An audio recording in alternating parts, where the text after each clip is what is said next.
One of the biggest topics that we're going to discuss here on Limited Edition, and I know it's important to those of you who are trying to be serious photographers, who are serious photographers, and that is, how do you find the right project? I mean, this is the most commonly asked question that I get from emerging photographers, and even from some very established photographers. And it is something that you have to think about. I mean, I've always been involved in projects since I was a kid. I didn't have trouble going from one project to another.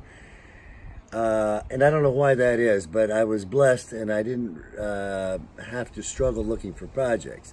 Now, I still go back and forth. I start a project, I quit, I do another one. But I've always had a project of some kind. But not everybody does. A lot of people need the key. And what I'm really working on with those I mentor now is to produce something. A book is one great thing, an exhibit is one great thing. Any kind of good publication is a good thing. Something other than an Instagram account. We need the social media, but eventually photography comes down to hard copy, right? It comes down to books. Now, Matthew Zellweger, when he came to my class in New York, he didn't know that he was going to do a book called Worlds Beyond. As a matter of fact, I remember talking to him one day, I guess about one day into the workshop, and he had no idea what he was going to do. And I talked to him. Well, I'm going to have to get into this at a later date, exactly what we talked about. But this is just to kind of pique your interest on the topic. Because Matthew didn't know what he was going to do. I didn't have a formula that I could tell him. I didn't know what he was going to do either. I didn't know Matthew. But I got to know Matthew, and this book was really a result, and Matthew will tell you this, was a result of the thinking that we did in that workshop. He started it in the workshop. Some of the pictures were taken on the roof where I was teaching the workshop. But anyway, Matthew Zellweger, Worlds Beyond, great new publication, and he's going to go on to do many things.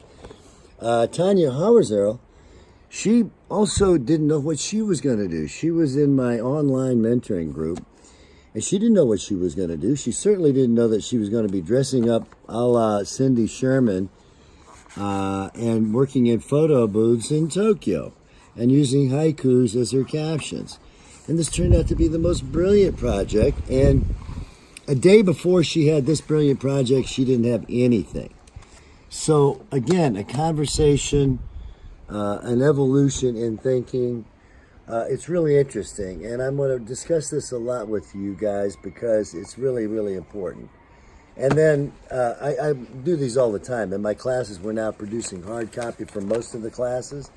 And then, of course, Sandra Seagroves did the Creedmoor Gazette. She did her own small-town newspaper, and she didn't know she was going to do this when she came to the class either. She was going to do a story on a lake or something like that.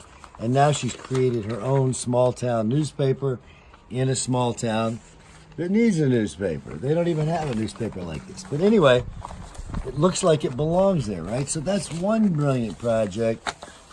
Here's another brilliant project, and here's another brilliant project. And again, none of them knew 5 minutes before they got to thinking like this, that's what was going to happen to them. And so it was an incredible adventure. And I love taking people on that kind of adventure, and I think I'm pretty good at it. Of course, my own life is a disaster. No, I'm kind of joking. I've got to be thinking about my own projects too. But that helps me to work on other people's stuff when I'm working on my own stuff. You know, energy is energy is energy. Anyway, we'll get back to it later.